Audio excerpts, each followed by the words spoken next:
আসসালামু আলাইকুম ওয়া রাহমাতুল্লাহ। ওয়ালাইকুম আসসালাম। আপনি আমাদের এলাকার গর্ব। অনেক জায়গায় গেলে আপনার পরিচয় দিলে মানুষ আমাদেরকে অনেক সম্মান দেয়, কিন্তু সাতক্ষীরা আপনার সাথে অনাকাঙ্ক্ষিত ঘটনা ঘটলো, খুব কষ্ট পেয়েছি।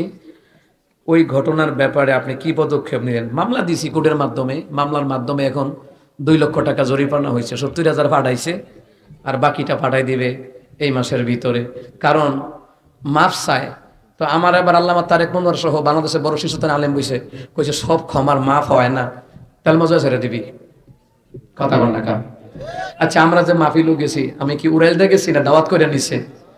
প্রথম এদেরকে একটা রায় দিছে, এই রায়টা মানছে না, কইছে যে ঠিক আছে সব মিলাইয়া আইফোনটা নিছ 1.5 লাখ টাকা দিয়া যা, আইফোনের দাম 1,75,000, 1.5 লাখ না, মানছে না। তো পরে জামাত ইসলাম, হেফাজত সবাই মিললে এবার ধরছে, দাওয়াত যে দিয়া যে অপমান করলি এটার মানহানি মামলা 2 লাখ টাকা অহন রায় অহন, কারণ অহন তো জামাত ইসলাম, হেফাজত, বিএনপি সব এক কথা কয় না খা। অহন কই যাই বাবা তিজা, অহন এই মামলা এখন কোর্টের মাধ্যমে মামলা, বাস শেষ, জরিমানা দেওয়াই লাগবে। কারণ আমার আলেমুল আমারা কইছে ওই সব তুই করবি, আমরা আছি ইনশাআল্লাহ, আমিন কন। আমি তো উইরা যাই নাই, তারা রায় দিছে কি জানেন নি? বেটা 5 লাখ কইছে, আনলি কে রে? 5 লাখ কইছে বক্তা, আনলি কে রে? আজকে হাবির রহমান সিদ্দিকী আমাদের ব্রাউনবাড়িয়া গেছে, হেলিকপ্টার ভাড়াটারা সহকারে সার্কাস আইছে, 4 লাখ টাকা গেছে। তো 500 আনছো না, ফলে দাওয়াত দিতে কাটা কইছে, দাওয়াত উজ্জাইছি। আর আমার এলাকার মাহফিলে আমি কি টাকার জন্য আসছি? বলেন, আমার এলাকায় টাকার জন্য আসি নাই। সম্মানী ব্যক্তিকে সম্মান দিতে হয়, আমার এলাকায় টাকার জন্য না, আমার এলাকায় মানুষ দোয়া করলেই যথেষ্ট, ঠিক কিনা কম? তো এই জন্য এটা বুঝতে হবে। তো আমার এলাকা তো আসার সুযোগই পাই না, ব্যস্ততা। আর আপনারাও মাশাল্লাহ কি চালাক, হগলে শেষে যোগাযোগ করে, আগে পাইতো আগে যোগাযোগ করবেন।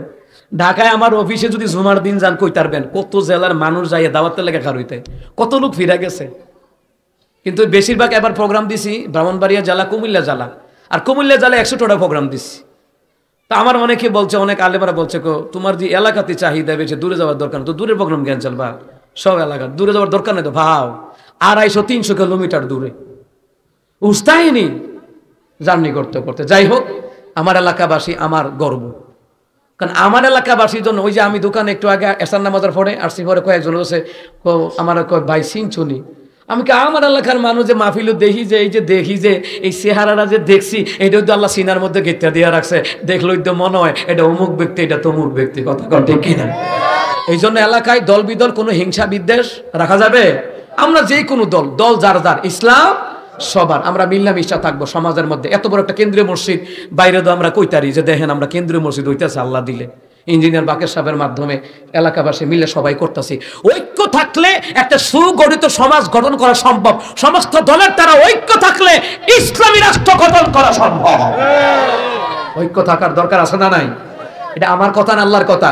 ওয়াতাসিমু বিহাবিলিল্লাহি জামিআন ওয়া লা তাফাররাকু, তোমরা ঐক্যবদ্ধভাবে আল্লাহর রজুকে আঁকড়ে ধরো, পরস্পর বিচ্ছিন্ন হয় না। আমরা ইনশাআল্লাহ বিচ্ছিন্ন হব না, কথা ঠিক কিনা? আল্লাহ আমাদের সকলকে বোঝার তৌফিক দান করুক, জোরে করে আমিন। এই আমার দেশে যত মাদ্রাসা হোক, মাদ্রাসা হইলে আরো খুশি, হিংসা করা যাবে না। অমুক তারা করছে, অমুক তারা, এত মাদ্রাসা লাগেনি, নাই কথা বলা যাবে না। মাদ্রাসা হোক, ইন্দোনেশিয়া ঘরে ঘরে হাফেজ, এরা গর্ব করে ঘরে ঘরে হাফেজ।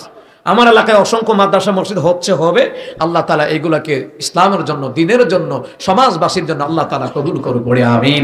হাযা মা ইনদি ওয়া মা ইনদাল্লাহি তাওয়াক্কালতু আলাইহি। আসসালামু আলাইকুম ওয়া রাহমাতুল্লাহি ওয়া বারাকাতুহু।